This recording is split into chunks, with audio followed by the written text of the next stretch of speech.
Welcome. I'm so glad to be here today, and I have to say, Carl Bernstein is one of my heroes. And in the Watergate summer, I spent the whole summer at the smallest weekly newspaper in Vermont listening to the hearings day and night, and it began to dawn on me that I wished I could be like Woodward and Bernstein, and it got me into this field of reporting. So I owe this man a huge debt personally, and we do politically and professionally, and it's an incredible thrill to be here with you. Thank you.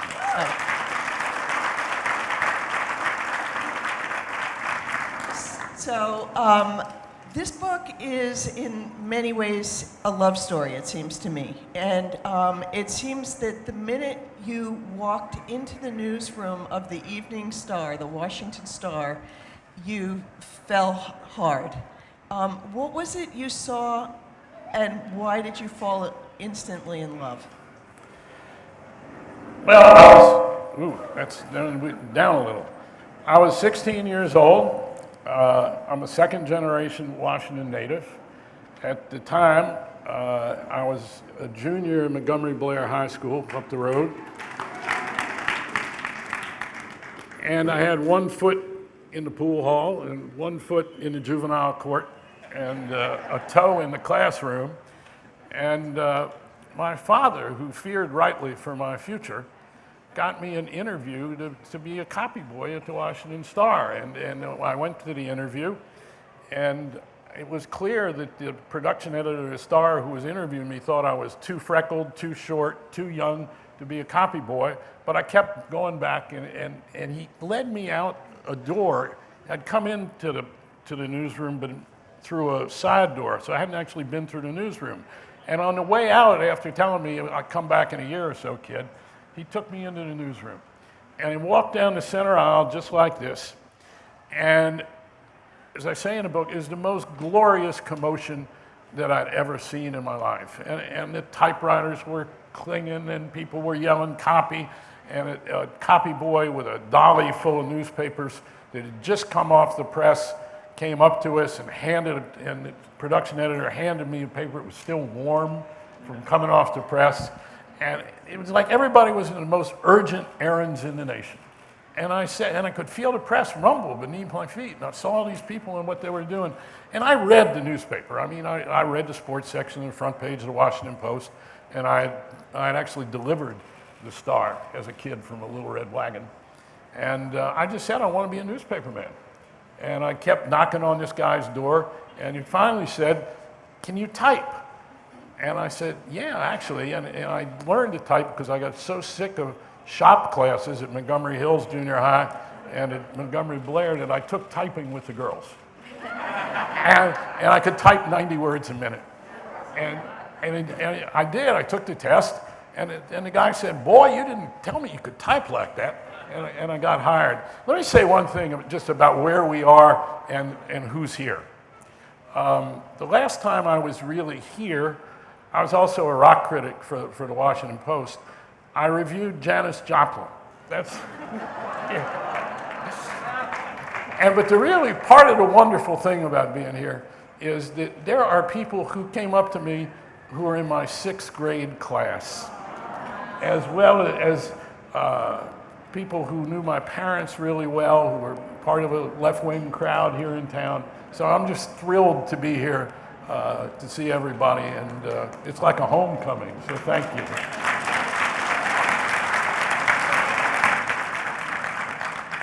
So what do you think it really takes and took then to make it as a reporter? Was it, I mean, I know you had a special cream-colored suit that you bought from No Label Louie on the street to get in the door. But you were still in high school, you hadn't gone to college. What does it take? I mean, you're one of the most revered reporters in the world. You know, I think what it takes is what you know. It's about persistence. I obviously had that as a kid. It's about wanting to know what's going on. It's about being a good listener.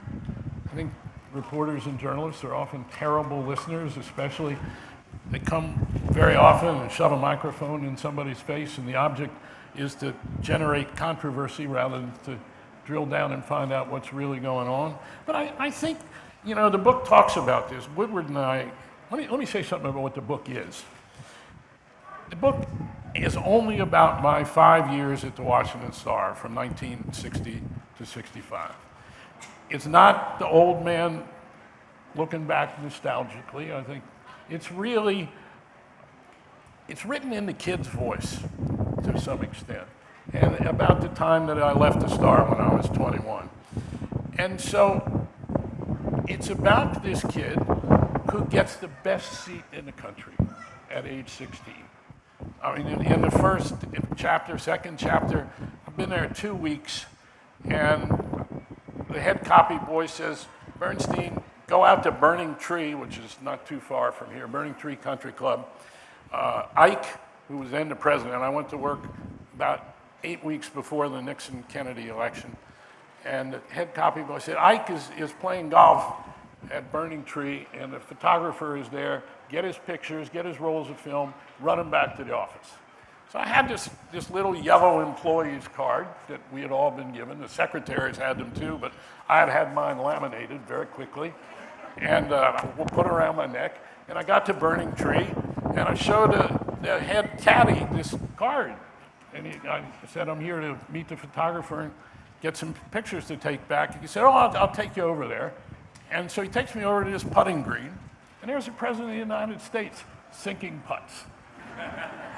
And by then I had a notebook. I'd been given a notebook our first day there. I didn't know quite what to do with it. And the photographer was over there taking pictures of Ike. I was 10 feet away from the President of the United States. And I looked and I saw he had spots on his hand. He was the oldest president up till then. And so I took the notebook down and I wrote about the spots on his hand. I didn't know what I was going to do with this information, which only shows up 62 years later in this book. But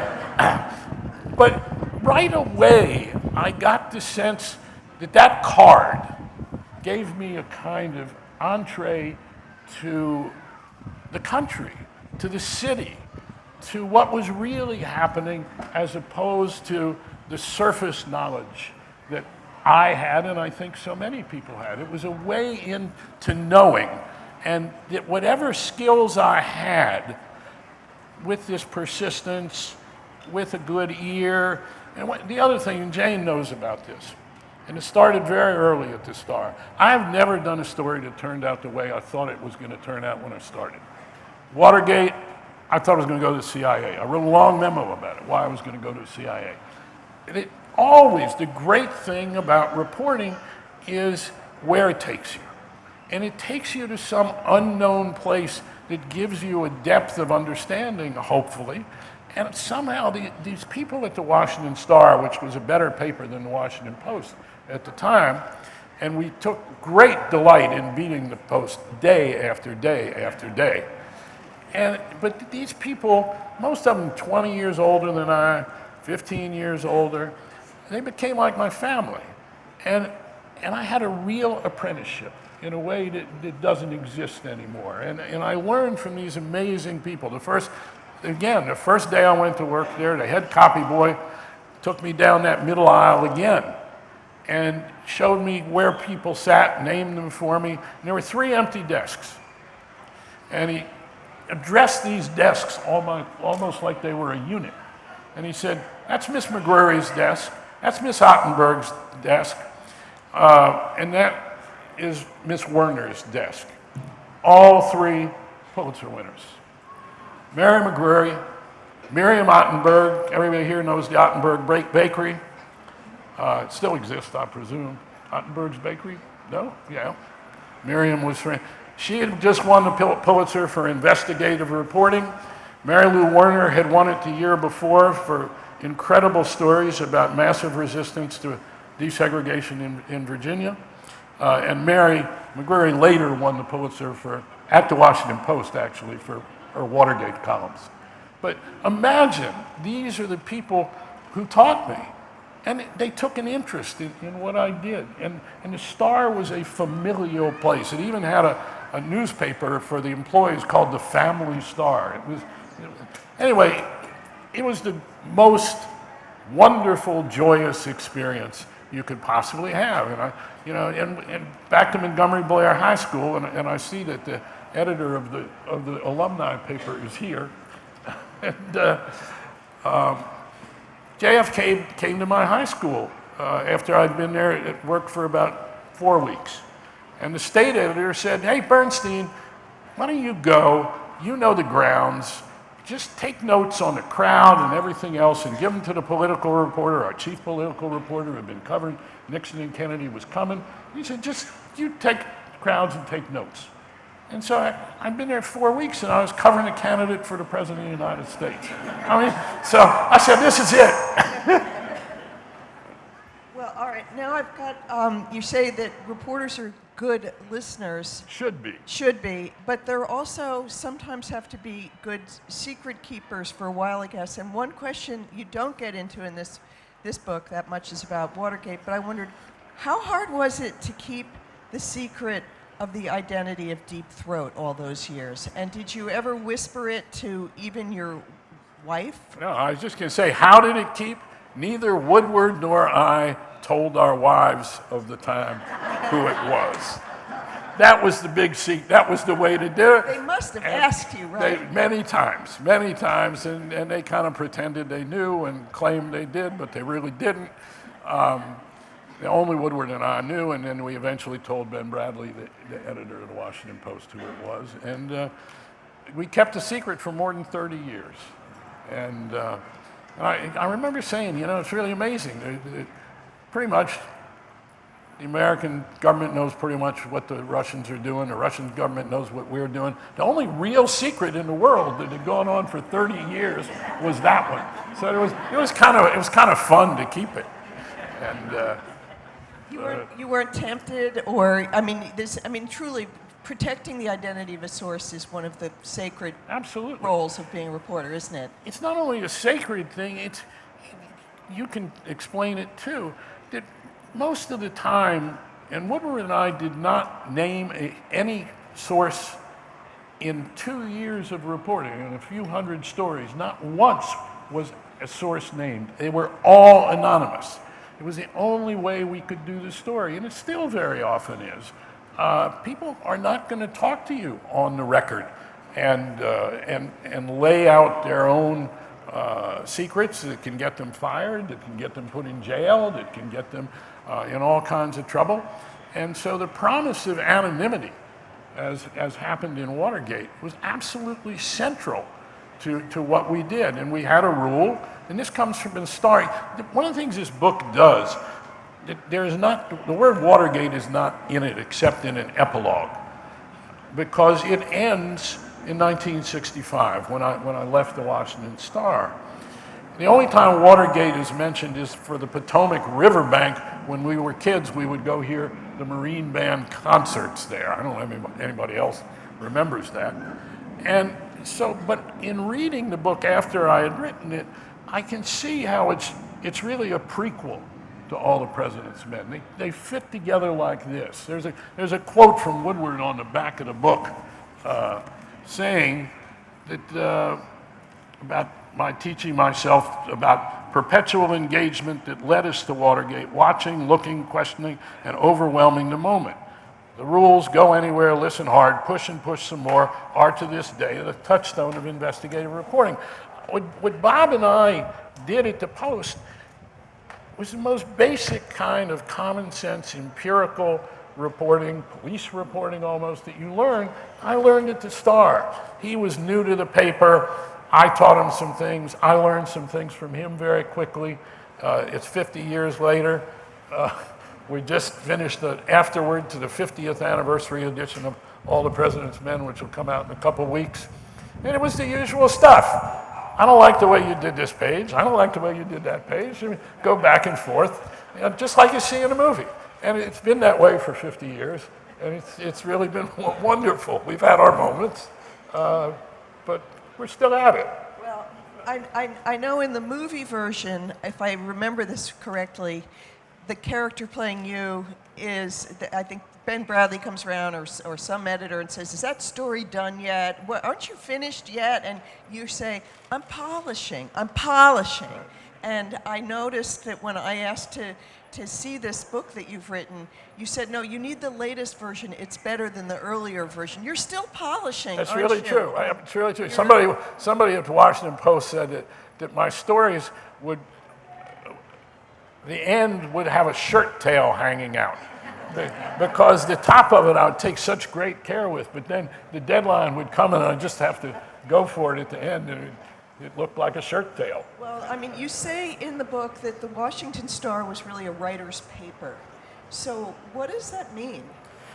I think it means that there were great stylists and great editors who understood that part of the function of a newspaper is to be vivid, to give a real sense of what you're seeing.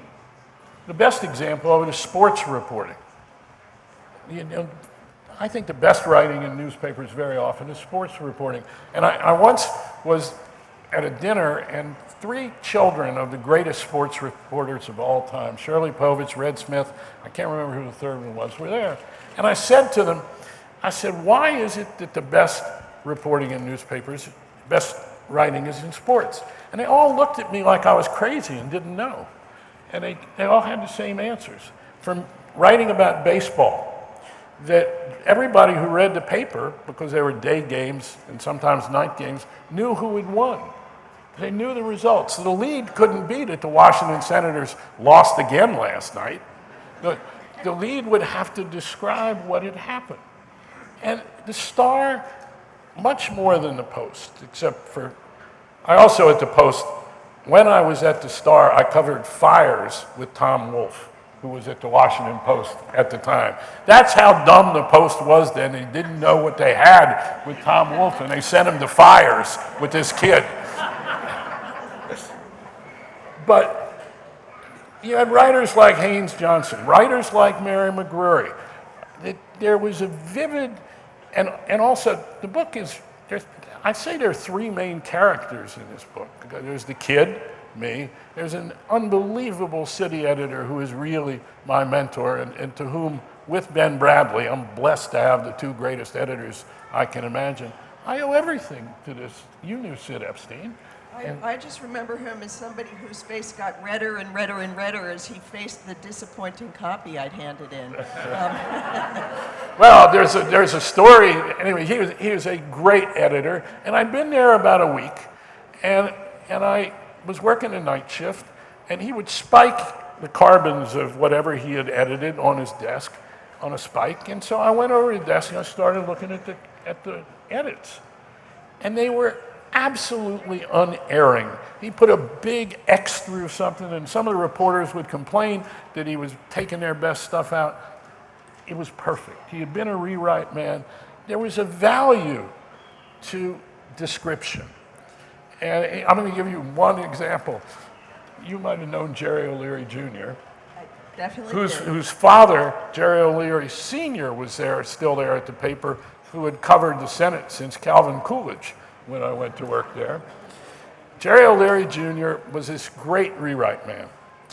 And he could turn this stuff out so fast with such great prose, like these sports writers. That's the other thing. These sports writers did this in no time, on deadline.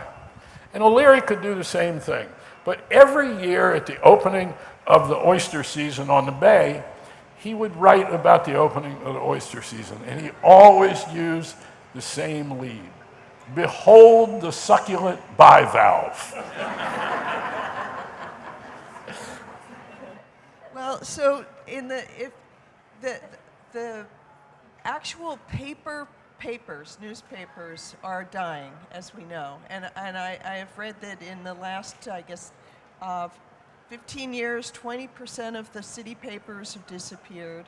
I would have thought it's higher than that. Might even be higher. I think so. And so what?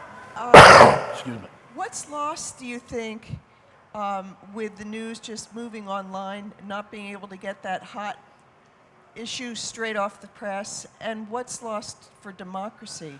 with losing these local newspapers? Well, I think you got a couple questions that fit together there. The first thing is that it's not just the internet that did these papers in. It started in the 1990s with chains like Gannett coming into towns and cities all over America, buying a locally owned newspaper, stripping them of its reporters, taking the reportorial staff down to nothing. I think at the end of the 90s, the newspaper business in this country was averaging a 19% annual profit. There are not many businesses that could do that. How were they able to do that? By what Gannett did and other chains. They came into these cities, they stripped them, then there would be two newspapers in many of these cities and towns. They would then enter into an operating agreement with the other paper until they outdid the other paper and got it to shut down, and then they had a monopoly. All over America. So what did these newspapers do? They're really the civic fabric was held together for 100, 150 years in this country by newspapers. Because the coverage of your kids' baseball games, your coverage of the local council, your coverage of the high school, your coverage of the county government, the city government, the neighborhood government. And incidentally, it's one of the reasons the Star was such a great paper. When I would cover at they give us $7.50 extra if we went out. And this was Sid Epstein's idea to let young people at the Star get reporting experience. We went to cover citizens and civic association meetings at night. I was amazed to find out that civic associations in the District of Columbia were black, and citizens associations in the same neighborhood were white. And I knew a lot about Jim Crow Washington. I grew up in Jim Crow Washington. Our schools were segregated, legally segregated schools in the capital of the United States until Brown versus Board of Education. I was in the 6th grade when our schools were integrated. My parents and the parents of some of the people here today were among those who really desegregated the restaurants downtown in Washington. Black people couldn't eat in restaurants downtown except for the government cafeterias and Shoals Cafeteria, the only places. So that's another thing this book is about. The backdrop of it is about not just Jim Crow Washington, but also about civil rights, Voting Rights Act, and a time in America. And so what did these local newspapers do? Take Southern California, where there's a huge newspaper, the Los Angeles Times. The whole entity of Southern California and the cohesion of it was really a result of the Los Angeles Times and its coverage until it went to hell. But all over the country, these smaller newspapers, they have a circulation of 200,000, 250,000. And by, 2000, 2005, they were just going down like bowling pins. And there was no effort, there was no, and then came the internet. And so they became, financially, they became not viable. But what was lost was really, I think, the social compact. That we see the effects of having, and it's not about nostalgia. We do not have a kind of social compact in this country that we did. I think a lot of it existed if you were white, but a lot of it existed because of these newspapers and what they did. And with the loss of that, it's a real contributing factor. We use the word polarization. But one of the reasons I think that we're so at odds with each other, and I don't think it's necessarily the major one, but that instrument of cohesion has disappeared. And we're paying a hell of a price for it. Do you think it's contributed to why the press is held in such bad esteem at this point? When you were, after Watergate, you guys were cultural heroes, and now you look at the sort of popularity of the press, it's gone down and down. I think it's down around undertakers at this point. And, you know, is it because we're not in the communities and people, you know, they look at us as distant and overpaid, or... Look, I think some of the reasons we're held in such disregard may be legitimate. Not most of them. And there's obviously the shoot the messenger part. I think a mistake that we make as journalists, and the political class makes the same mistake, is to look at politics and journalism as some separate entity from the larger culture. That really, our reporting needs to be about the culture much more, and rather than separating out politics, looking at journalism as detached from other endeavors. It's all part of the same thing. And one of the things we don't do, and where I think a lot of the complaints are legitimate, is most reporters, or most reporting is coming from the two coasts. I think it's true. Haynes Johnson at the Washington Star with David Broder, the great political reporter. Haynes, great reporter and writer. Both at the Star, and then they both went to the Post. They would do stories every 2 years before an election. They would go between the two coasts, go all over the country for 4 months, 6 months, and talk to people about what they were feeling, what was going on. I don't think there's a sense of that. And there wasn't too much of it even then, but I think we need much more of that. Also, I don't think we should be too nostalgic. And one of the things I tried not to do is to be too nostalgic in this book.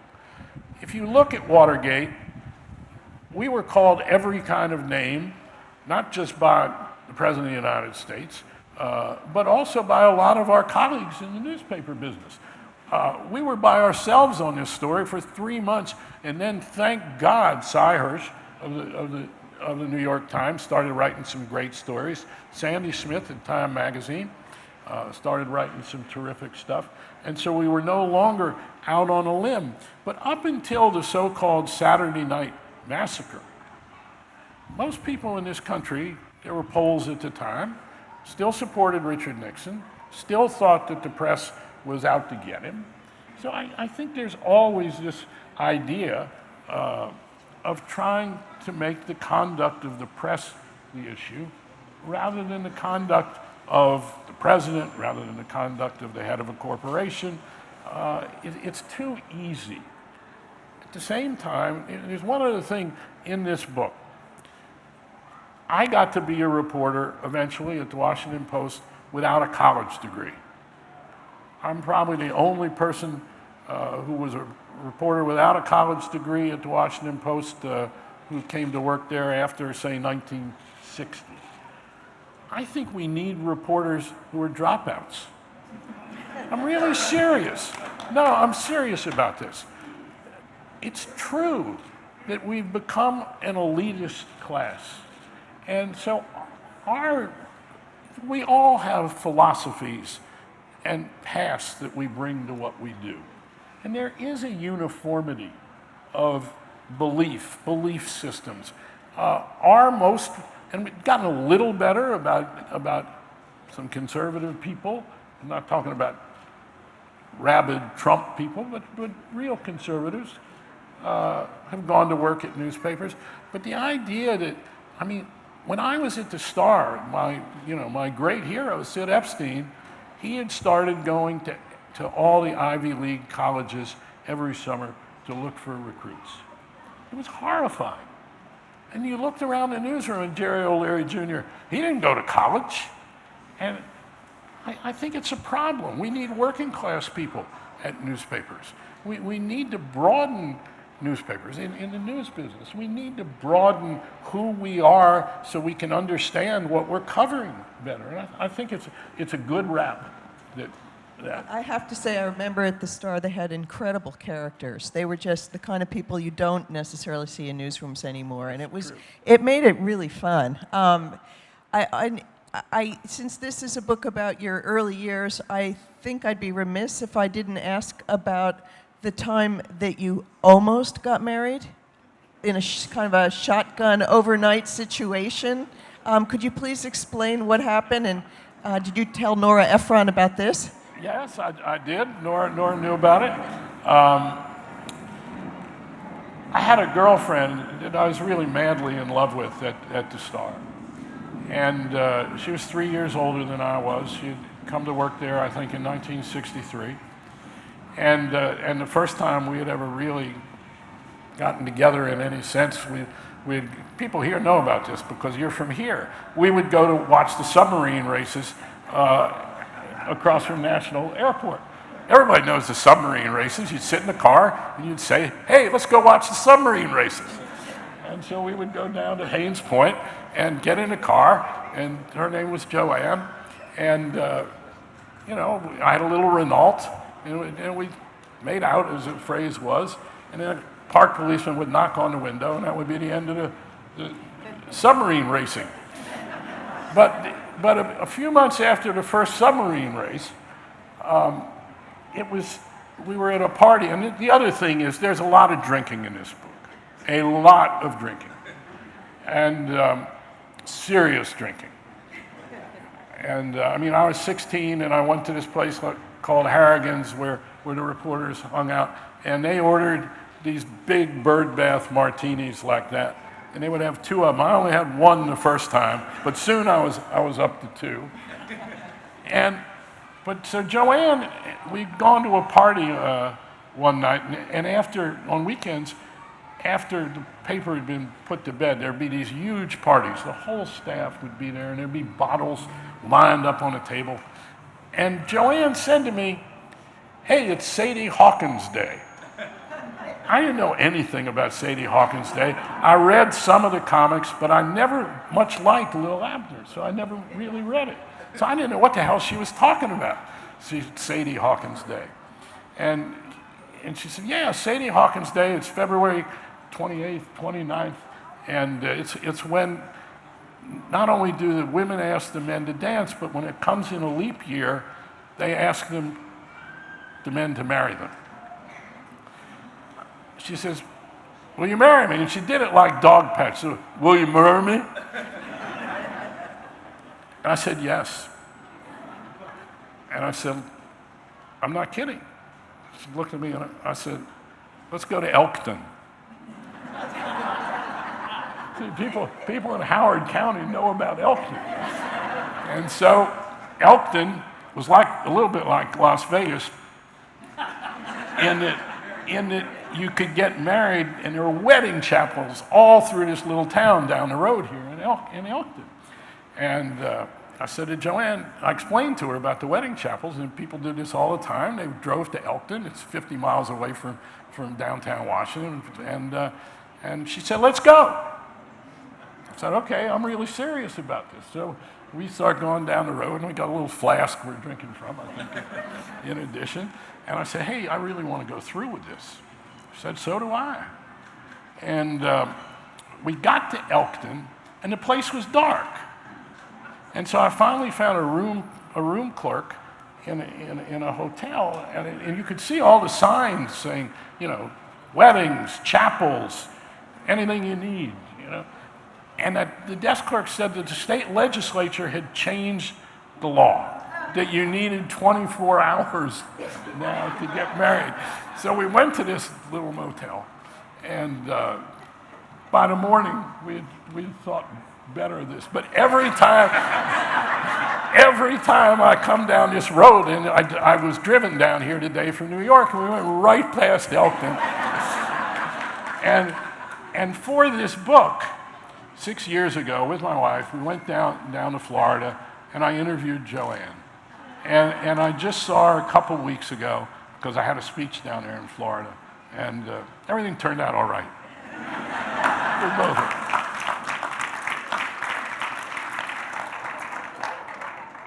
So in this book, among the things that you talk about covering are the civil rights movement as it came to Washington.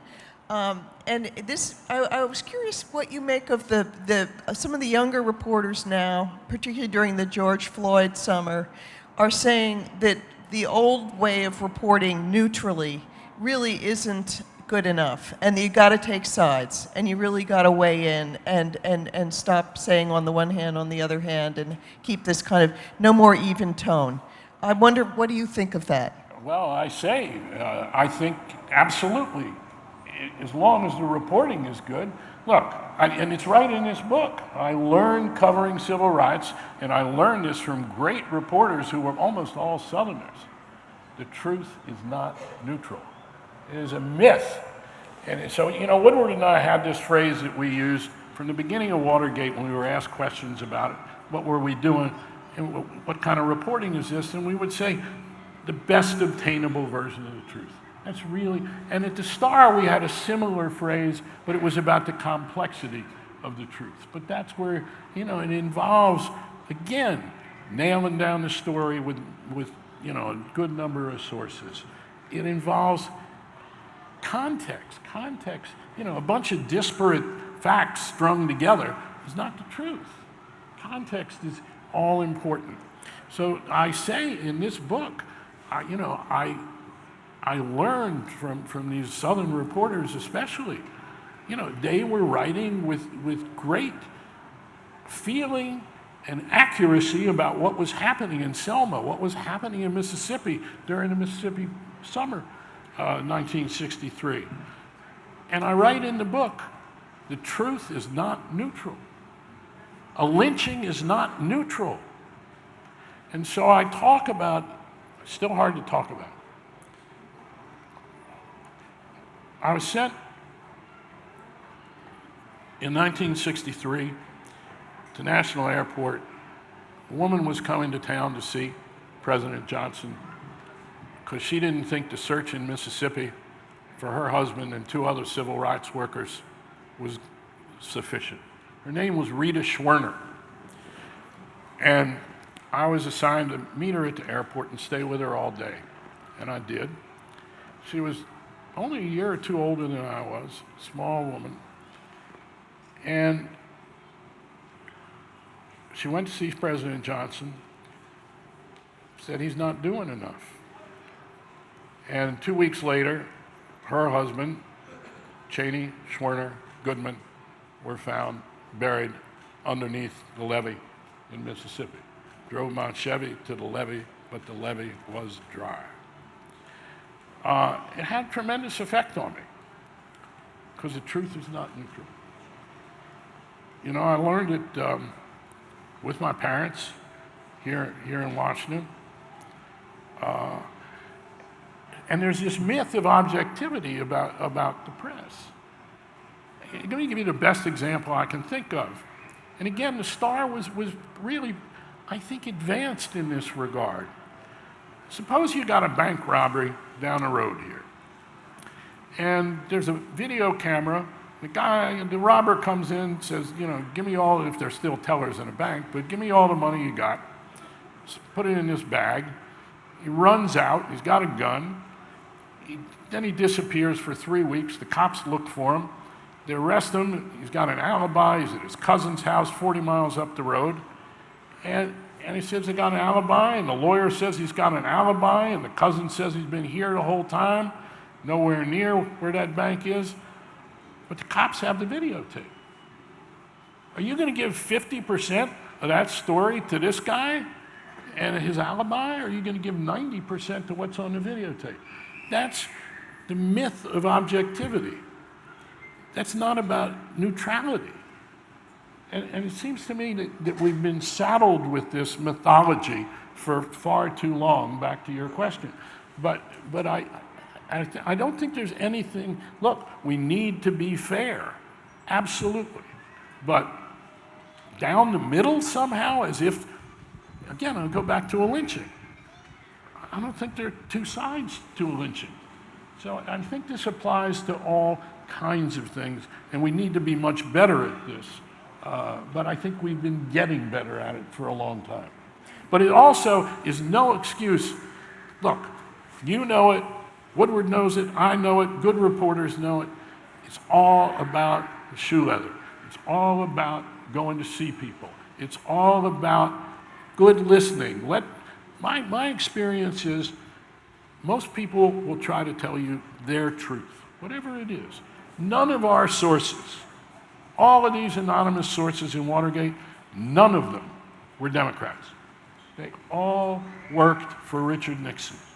They all worked for his re-election in the White House, in the various government departments. We listened. Some of them knew that something terrible was happening. You see it. The book of All the President's Men really has great detail and shows you exactly what happened. The movie, though, is a different medium, but it really has a power that the book lacks, I think. And you can see these two young reporters knocking on doors. And you can see the fear on the faces of the people whose doors they're knocking on. And you see the doors shutting on our faces. And then we go to another door. That's what it is. And then you get a character. In fact, there's this series. How many people here have been watching this series on Watergate and Martha Mitchell? A few. One of the characters in it is the so-called bookkeeper, who I went to the first night and got my foot in the door, and she started talking about this secret fund that ultimately we found paid for all the undercover activities against the Democrats. We went back there the next night. But it's all about this. And then she had named or gave us the initials of 5 people, the bookkeeper, because she didn't want to say who they were, who controlled the fund. We sort of figured out who they were and went to learn about them. It's a process. And I think that's really what the reporting is about. Does the Martha Mitchell, I don't know if you're watching it, does the Martha Mitchell show strike you as accurate? I've only seen a little bit of it, but I'll tell you one thing that I know is, look, Martha Mitchell's role in Watergate has always been, I think, to some extent exaggerated, except, she was the wife of John Mitchell, the former Attorney General of the United States, who was among those who controlled that secret fund. He was the campaign manager for Nixon, had been his law partner. Martha Mitchell was a big drinker. They were going probably through a divorce. But she knew from her husband that something, from the first day, that something was amiss, that the White House was lying when they said, she knew from her husband that some kind of cover-up was going on. And the way she knew was that she had literally, because she was calling reporters, she was a little drunk, and she was calling reporters and saying there's a cover-up the first day or so. And so Mitchell and some others, I got to make sure my memory is right on this, sent some people to her hotel room, shot her up with drugs to put her out, and tied her up. And so part of this series depicts that. And the way All the President's Men, the book, got to be written was, Woodward and I, we knew a lot of things that we hadn't been able to put in the paper. And it looked like the cover-up would succeed until the tapes were revealed. And this is before the existence of the tapes were revealed. And meanwhile, we had signed a book contract. And so we didn't know what we were going to write about, but we thought we would write about what we knew, that maybe we could move the story farther than we had in the paper with the liberty you could take in a book, and we'd learn more. And so I went off to the Eastern Shore of Maryland to try a first draft. And the draft was Martha Mitchell getting injected and tied up in the room. And the first words of the book were, John, John, where are you? Which I think is in this Martha Mitchell movie. And but then the facts started to catch up with this book we were trying to write about that would advance the story. And meanwhile, the story was getting advanced in the newspaper, and we didn't have anything to write about. And it was suggested to us that we write about our work. And I said to Woodward, and Redford has claimed credit for being the one who suggested it. I'm not sure. We had an agent named David Obst. I don't know if you ever knew David. He suggested it as well. And I said to Woodward, I said, it's just going to look like an ego trip. There's no way we can do this. It's crazy. And Woodward said, let me try something. So he sat down, and being Woodward, he turned it out in about 35 minutes. No shirt tail him. And I looked at it, and it said it was all about we. And I said, how are we going to do a book about we, this two-headed thing, reporting, we? And I had covered the demonstration at the Pentagon that Norman Mailer did the book, Armies of the Night. And I was with Mailer through the whole thing, starting at the Ambassador Theater where he got drunk, and all the way up till the demonstrators at the Pentagon rushed the Pentagon. I think Armies of the Night is maybe, along with Hiroshima, the John Hershey piece in the New Yorker, probably as great a piece of reporting as I have ever read. And I was with Mailer, and he barely took notes. You know, I had it all up there, and everything was absolutely accurate. But what Mailer had done, and I read it in the book, was he had called himself Mailer. And I could see how it gave him a distance from I. And Woodward had this we, which wasn't going to work. So I took what Woodward had done, and I put Woodward Bernstein. And that's how it came to be. And that's the legend. Did you want us to take some questions? I've got just one other question. You may not want to answer this, but I was just thinking, Let me see if I got it. you know, you've written, obviously, about Watergate. You've written about the Pope. You've written about Hillary Clinton. You got this great news sense. What do you think the big get of a big story is now that you wish you could break? Well, I was lucky enough to do a lot of work on the Trump presidency and at CNN, and it was really gratifying. Let me start with that. Start with that. Trump. And Trump. But here's what I think, and I'm trying to write a piece about it. I think the great story in the world today, and that every news organization needs to be doing, and it needs to be a priority, is democracy. And, you know,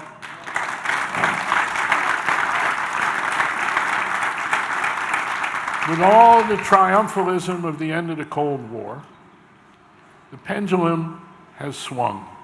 The pendulum all over the world is away from democracy. Now, maybe this war, this horrible butchery war, will start some movement with the pendulum swinging back. But look at Belarus, look at Hungary, look at Poland up until the last few weeks. Look at the Middle East, look at the Arab Spring that lasted about 6 weeks. Democracy is not the dominant movement in the post-communist world. It's the exception, and it's going on all over the world. So it seems to me that's what journalists all over the world need to be making a priority. This country is as good an example of it as any. We've moved so far away from real democracy in this country.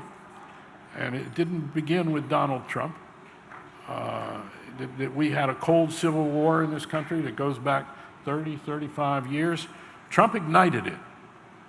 But if you look, you know, it's thought that we're a young country, but we're the oldest democracy or would-be democracy in the world.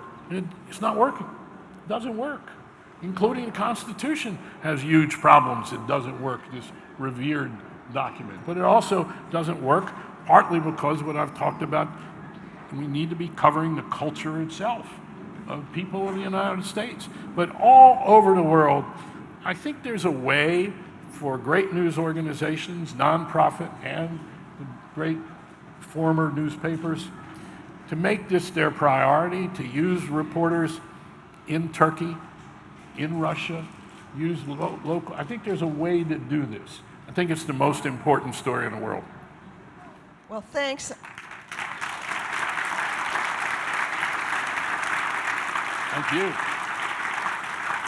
We're going to now take some questions from the audience. If there are a couple people, there's someone here, I see. Okay. You all have mics you're going to give to the people? Or are they Okay. going to? Okay. We have time for 2 questions. Okay. This is the editor of Montgomery Blair High School Alumni News. I just want to point that out. Thank you, Carl. Mark Levin. Thank you, Carl. One of the things that you mentioned earlier was about the support that you and Bob Woodward got for continuing to dig on the story of Watergate, and even back at the Star with other things like that too. In today's environment with social media, and it's like the issue of the moment, do you think there's a media or the newspapers specifically? Do they have the patience to follow through on those stories, to give people like yourself the wherewithal and the support to continue digging and to continue working? Because now, by the time they've done that, the world is off to something else that's a priority, and it's off to headlines. It's a great question, and I'm sitting here though being so moved by the way you talk, because you talk like my mother. You have the same accent. And so I didn't hear much of it except just the tone of Southern Maryland and the southeast part of Washington. That's right. So, but no, it's a great question. And again, I think it defies generalization. I think look at what the Washington Post just won the Pulitzer Prize for. The Post reporting on January 6th has been absolutely extraordinary. So that commitment is there. Look what the New York Times does. Whatever the faults of these news institutions, look at the reporting that we get in the New York Times. I have to say, one of my sons is a reporter at the New York Times, and his brother, I'll bring it up while we're here, because his brother has played here where I reviewed Janis Joplin. He's a guitar player for both Miley Cyrus and Taylor Swift. So, lucky dad. But look at the reporting that's being done. We also have, look at the Panama Papers, reporting being done by ProPublica, by nonprofit organizations. There's a lot of great reporting and a lot of support for it.